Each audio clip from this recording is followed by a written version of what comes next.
The facts are very, very clear. The United States is heading toward a debt crisis. The only solutions will be truly painful for us all. That doesn't have to be our future. The way we respond to this challenge will ultimately define our generation. We can choose a path to prosperity. Let's take a look at how we can do it.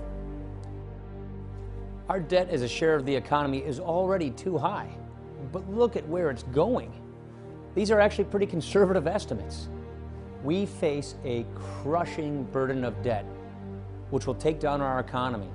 It will lower our living standards. Actually, I asked the Congressional Budget Office to model the economy going forward. So they have these computer programs that simulate the U.S. economy. The computer program crashes in 2037 because it can't conceive of any way in which the U.S. economy can continue because of this massive burden of debt. You know, the economists tell us, when your debt gets to 90% as a share of your economy, you start slowing down and we stagnate. We prevent that from ever happening. Here's what would happen under our proposed budget, what we're calling the path to prosperity.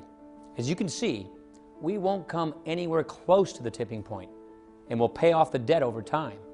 So how will we do it? We will cut spending.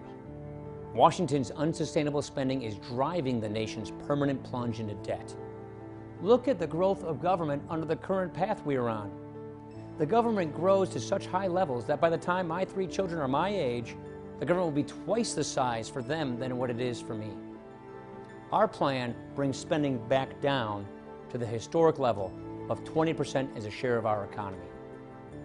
Washington has not been telling you the truth.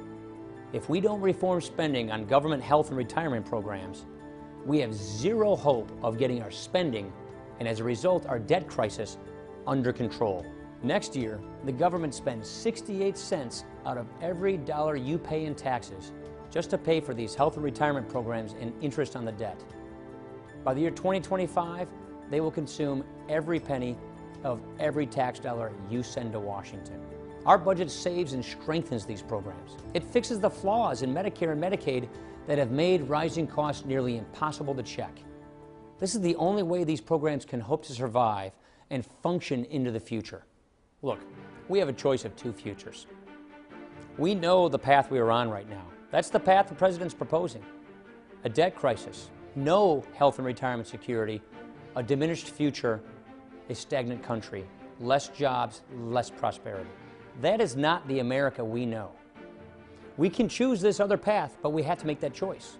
We can lift the crushing burden of debt off of our children and grandchildren, and we can get this economy growing today. It is up to our generation to pick this path. The question is, will we do it or not?